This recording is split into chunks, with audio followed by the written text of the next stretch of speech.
Hello Steelers, and welcome to another bench report hobby update. Done quite a bit of painting this week. I've also done quite a bit of playing as well. A lot of this has been centered mostly around the jungle, but in the first instance the painting was mainly, well, all of it was Vietnam. So I've gone back to Vietnam, I've gone back to the Battlefront stuff that I've got, and also some Peter Pig things as well. For the Battlefront, I finished off the mortar platoon for the Americans. So these are their 82mm mortars. So this is the platoon, three mortars. But I also painted some big men as well for the rest of the platoon to add in. And I also painted some medics as well. These again are all from Battlefront. So that basically means that I've got a full platoon of US infantry plus the mortar support platoon as well. I only need a couple more platoons of infantry to finish off at least a basic force of Americans. What I'm doing is I'm using the basic forces in Charlie Don't Surf just to create a force for the tabletop, and then the rest can kind of be chucked in and also messed about with, because obviously the forces on paper are never forces on the ground. But I also painted as well this week a full NVA platoon as well, so the North Vietnamese Army. So this is not the VC, these are more the regular army, so these are not local forces. And I also painted their weapons platoon as well to support this. So this is the first of three. Now these are from Peter Pig. These were the ones that Dean gave me for my birthday quite a few weeks ago. They've just kind of been sitting in a box. I spent a bit of time just debasing them from Dean's basing, because he'd done them for Flames of War, and then rebasing them for Charlie Don't Surf in this case. So using my basic technique of doing a couple as individual figures and then some as multiple bases as well. And that was the plan. And then I also painted up their weapons platoon, which is basically two LMG teams within a section. So that's again a third of their force now completed, and I've got enough for the other two platoons to put those together to create that force as well. So that should be along at some point. I mean, these are, to be honest, these are pretty easy figures to paint. They're not particularly difficult. There's not many colours. The other thing that I did do with these as well is I went back, I'd recorded a video on painting the Vietnam forces, the VC, the US, and also the NVA. But I didn't like the videos, to be perfectly honest, because they were done with the old figures, the 3D breed stuff, which I got rid of. So basically I just scrubbed the video and re-recorded it. So I painted three individual figures for a specific video for that, which I'm currently working on at the moment, along with the jungle terrain video, which I'm sure some people will be happy to hear that is currently being edited at the moment. It will come out soon enough. So will the Vietnam painting video as well at some point. Probably not for a couple of months, because I'm going to have a busy August coming up, but apart from that it will be out at some point, so keep an eye out for that on the channel.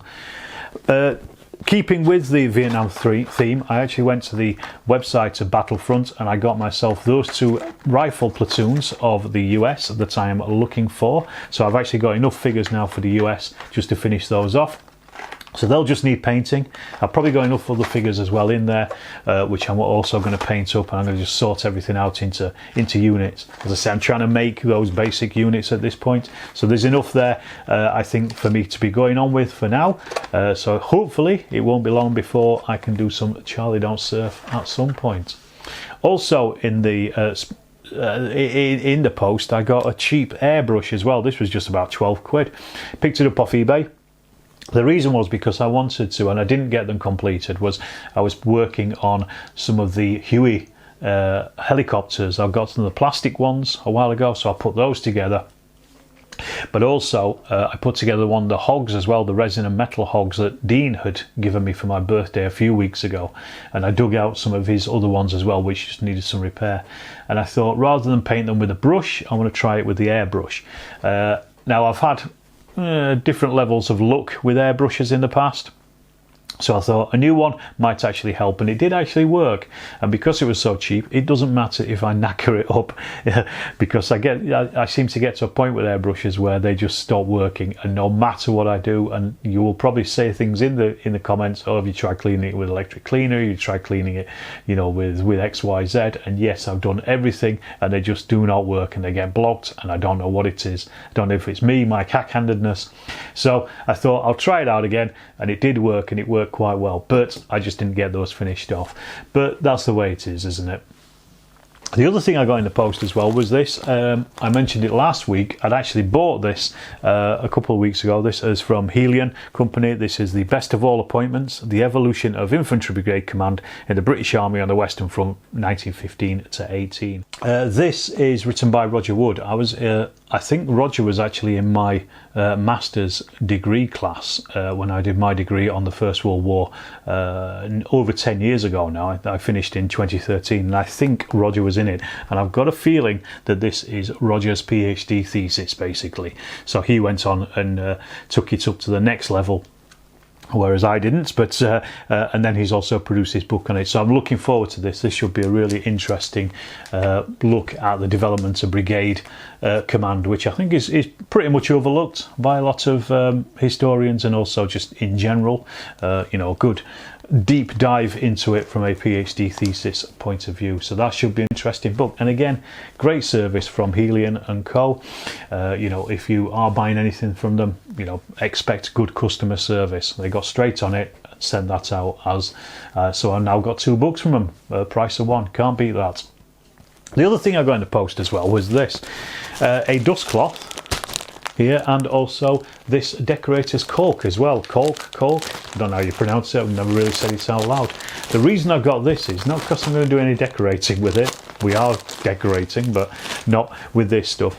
Is because I was listening to the WSS podcast the other day, and Jasper was talking about making cork fields. And basically you just use this cloth, which has got a plastic lining on it. He had been inspired by Joe Bilton, who you will know from my previous videos when we did. I helped him out with the Stalingrad factory game down at Salute, and also the Normandy game previous years. I've also played D&D with him online as well. You can see some of those videos on the rest of the channel. But he makes these fantastic terrain pieces, and he just makes them out of building cloth and cork basically. So I'm going to try it out. I've not done it yet, I haven't had a chance, but I've got a massive piece of cloth, so that should be enough to cover any size board. It's 3 meters by 4 meters, but I'm going to cut it down into smaller sections and then just use a cork to make it into fields and things.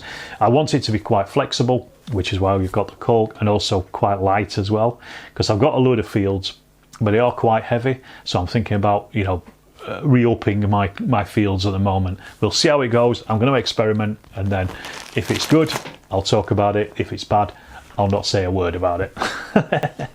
And this week I played a couple of games. The first one was my wife and I sat down and played this, Judge Dredd Cursed Earth. This is an old Osprey game. I say old, it's a few years old now. I've had it since it came out. But I've not really had a chance to play it, to be perfectly honest. She suggested a game, so I suggested this, and we played it. It's a bit of quite a basic choose your own adventure almost kind of game, where you work your way through a load of cards in the Cursed Earth to try and find Max Normal, who is at the end of the quest basically. You control 3 judges, Dredd, Anderson and Giant, and it was okay, let's say that. Basically the game kind of comes down to the least worst decision. You don't have much in the way of autonomy in the game. You don't really get to decide so much if you move, where you move about or what you do. You're kind of just reacting to what happens and just trying to make the least worst decision. It was okay. It was a bit simple. It's not something I don't think I'd rush back to. The reason I bought it is because it's Judge Dredd. I like Judge Dredd. I've always liked Judge Dredd, and I just wanted to see what it was like. It's also got a solo version as well, which I played a couple of times. I did do a review of this a long time ago, how to play, years ago when they first set the channel up. So that's how long I've had it. But yes, I think my wife liked it less than I did. I thought it was, you know, okay, but as I say, it's not something I don't think I'd rush back to. I think if I'm having a clear out of games, I think this might be on the list of things that might go in that clear out, because it's one of those things I'll probably not really return to. In other gaming news, down at the club on Thursday, Dex and I started the JITRA campaign, the Driving Charge campaign, for the pint-sized campaign for Chain of Command. This is the first Far East official pint-sized campaign that Richard puts out. It's been out for a little while, and it's been sitting on my to-do list for a long time as well since it came out. I bought it immediately, and hopefully, you know, I've been waiting to play it for a long time as well.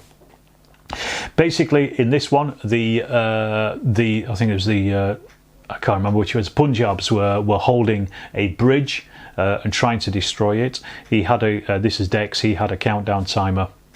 The Japanese were attacking through, this is at Changlun, this is the probe at Changlun scenario, and the Japanese were attacking through the rubber trees plantations against the bridge, trying to capture the bridge and then push on down the road.